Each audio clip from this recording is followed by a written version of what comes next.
Thank you all. What a room. Thank you, Liv. I want to, from the bottom of my heart, thank the Canadian Centre for Caregiving Excellence for getting me out of question period today. I cannot.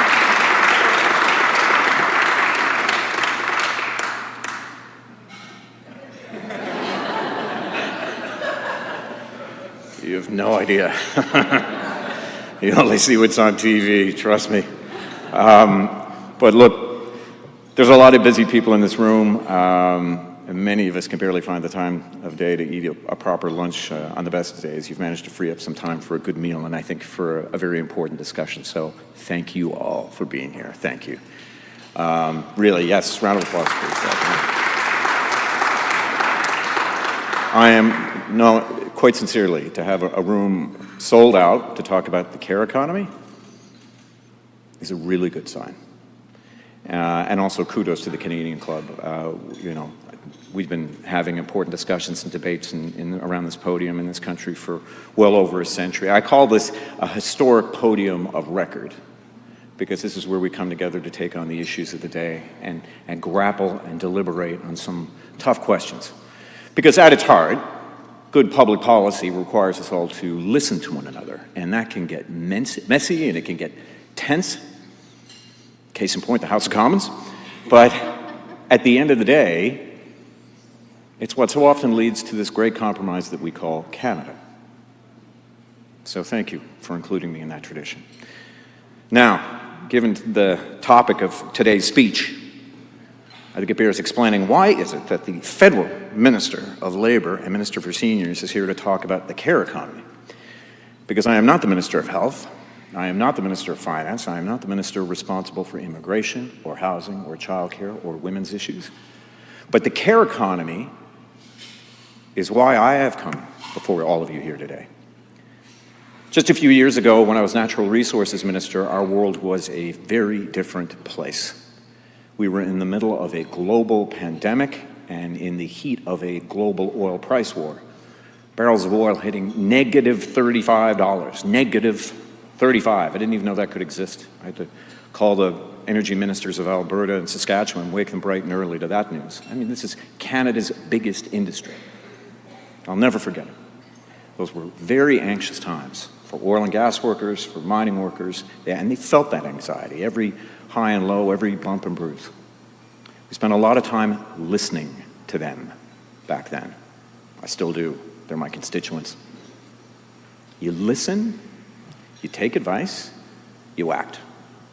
That is the only way to get big things in this country done. Those workers told us where we needed to be headed, and they told us that they felt that they were being left behind,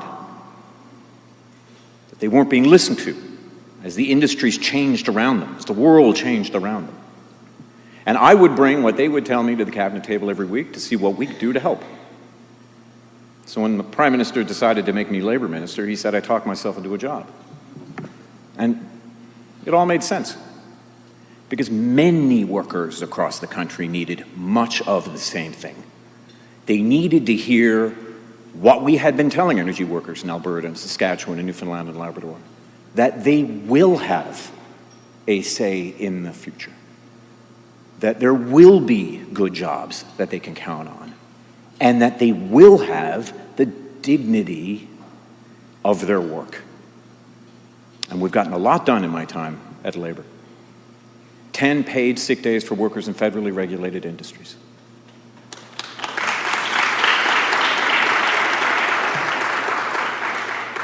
Passed unanimously in the House of Commons, to give all of my colleagues credit. Passed unanimously. We've made massive investments in skills training. We've got historic legislation to ban replacement workers during strikes and lockouts.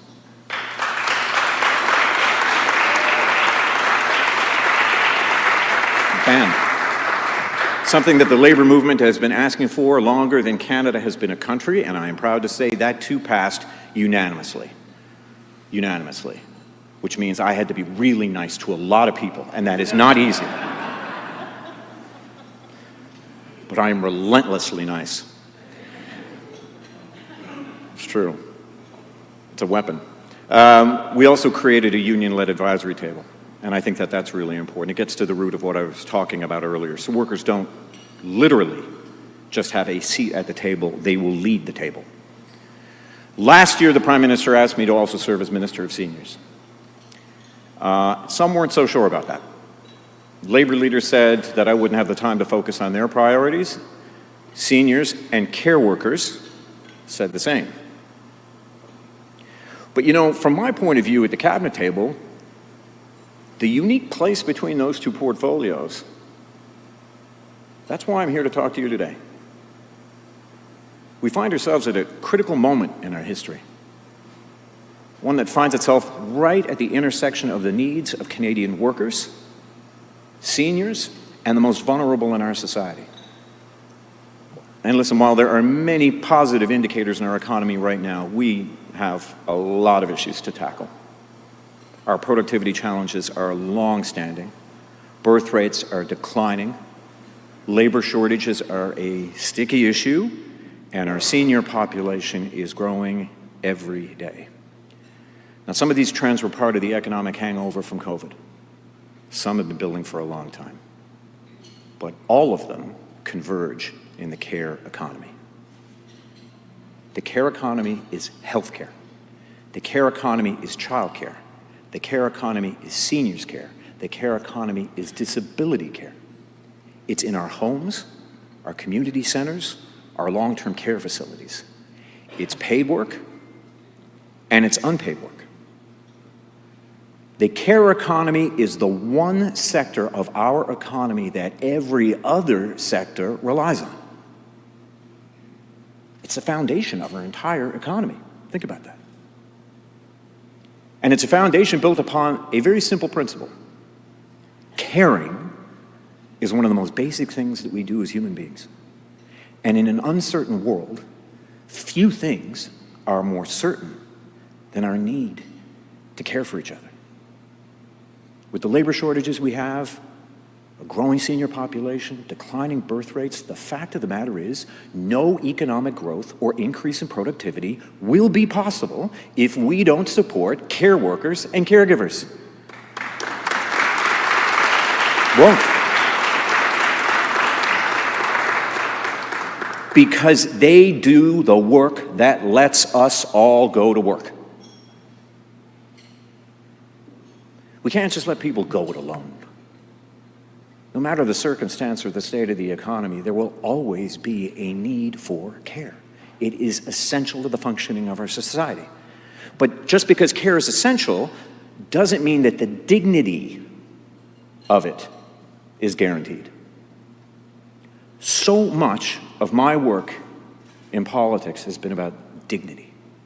Dignity for veterans, dignity for Indigenous peoples, dignity for workers like those energy workers in my province, anxious about their futures at the height of the pandemic.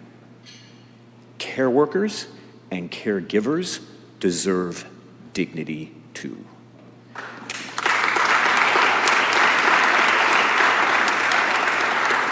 The dignity of being seen and recognized for what they are. Not just to be told that they are heroes or special, but to be recognized as critical to the very foundation of our economy, because we don't have enough care workers. You know that. And we're losing more of the ones that we do have. With every care worker that leaves the workforce, another one of our loved ones has to give up a job or promotion, and their family is pushed to give up a paycheck. Also, they can give the care that we need. That's where we stand.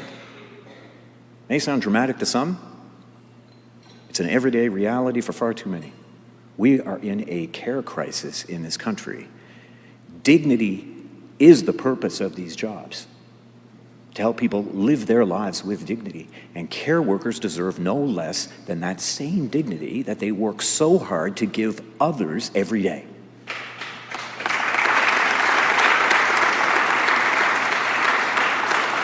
It shouldn't matter whether you put on scrubs or coveralls to do your job. People deserve dignity in their work. Jobs that they are proud to do. And it is our job as governments, as industry, as a society, to give them the dignity that they deserve. We relied on them during the pandemic.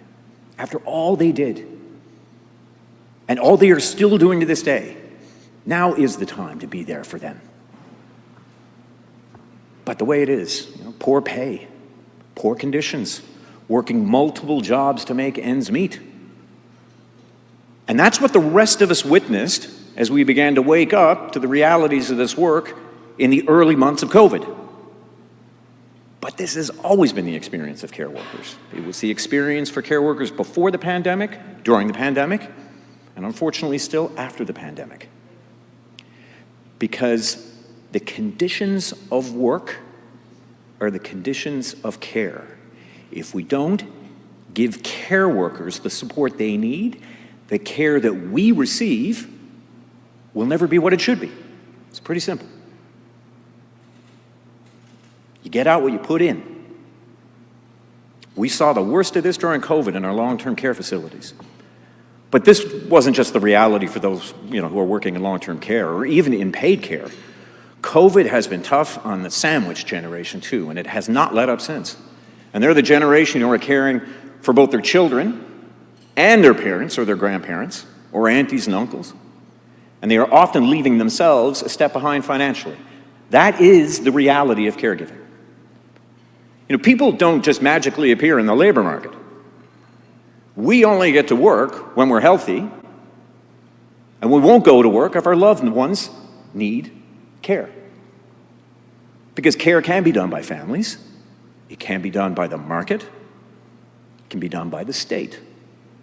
But every one of those, every kind of care, comes at a cost. And the issue is personal for many of us because these people are so many of us.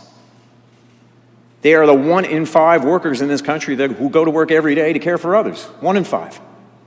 And the 1 in 2 Canadians who will become a caregiver at some point in their life. Half of us. Half of us. I mean, I got my phone there, and rudely I have it turned up. It's in case the phone goes off for my mom. If God forbid something happens to Mom right now in St. John's, I'm the first one to get the call. I'm number 1 on her lifeline. She's in St. John's. I could be anywhere.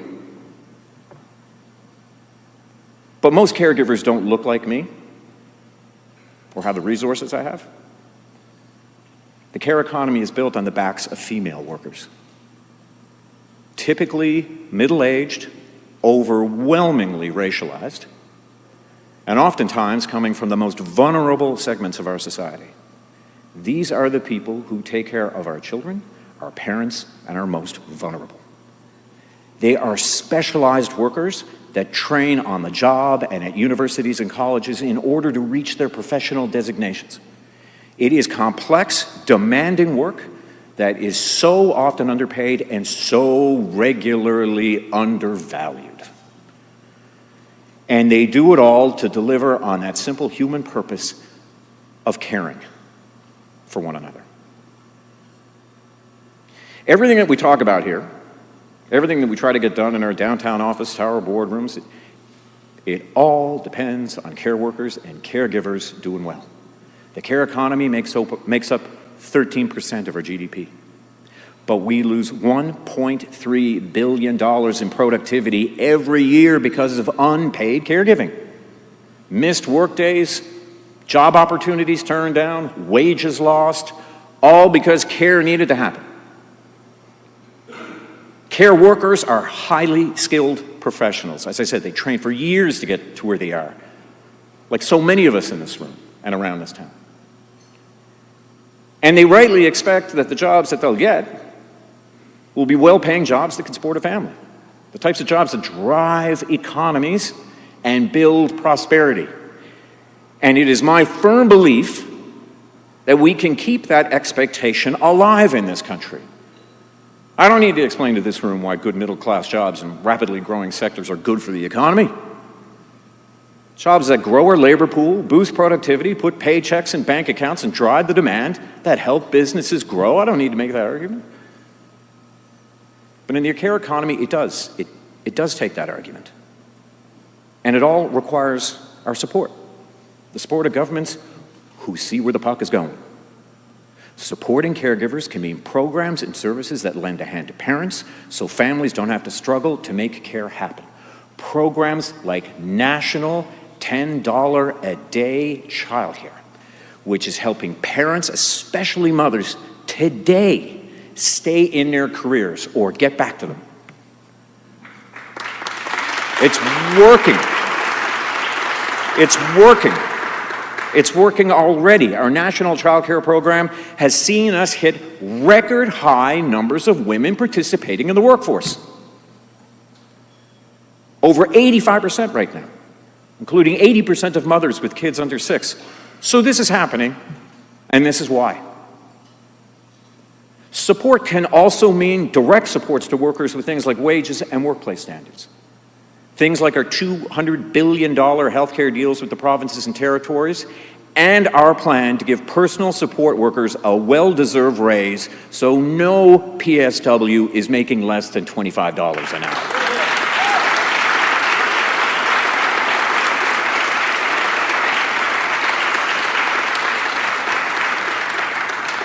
But at its best, supporting caregivers means more than any of this. It means recognizing the value of their work, her work, across the entire economy.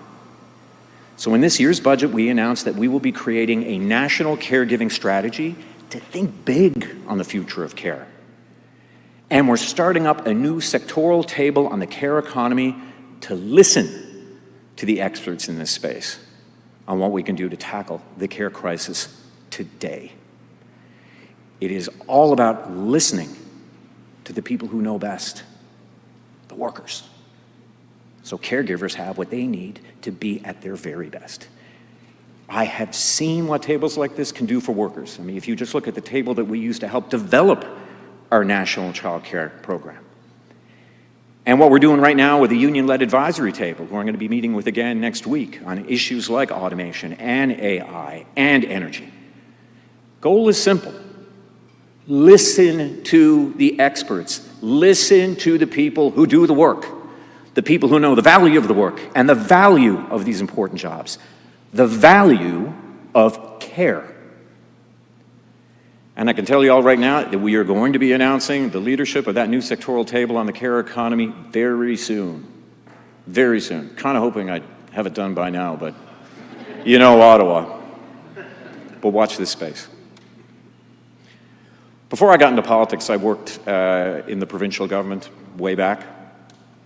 I used to write speeches for Premier Brian Tobin back in the day during Hibernia First Oil. We didn't have a clue what we were doing, by the way. Not a clue. But we knew what we had. It was a monumental time for Newfoundland and Labrador in the wake of one of the greatest global ecological disasters, and certainly the biggest one to hit Newfoundland, the collapse of the cod fishery. And we didn't know what we'd do. And then along came oil. It was a monumental time for us, for my province, for working families. And I saw what those jobs did for my province back then in the 90s. Good, well-paying jobs that put food on the table and brought home prosperity. It was a game changer. But good, well-paying jobs don't just have to include a hard hat. The industries that build the middle class and make business boom don't have to be dominated by men. The care economy has built and can build these good jobs to tackle the issues that we face and to meet the needs of our 21st century economy. Building a new middle class backed by these good jobs and their unique purpose to deliver dignity to others. People have always aged. People have always gotten older. People have always gotten sick. And our children have always needed care. We are not the first ones to wrestle with these big issues. But we can be the first ones to truly meet them all head on, allowing everyone the opportunity to prosper in life, to care for one another, to be good to one another. to believe and invest in our workers and in their valuable ability to do one of the simplest and most important things that a person can do: care. Care. I hope I've given you something to think about. And I look forward to your questions. Thank you so much for this privilege. I appreciate it.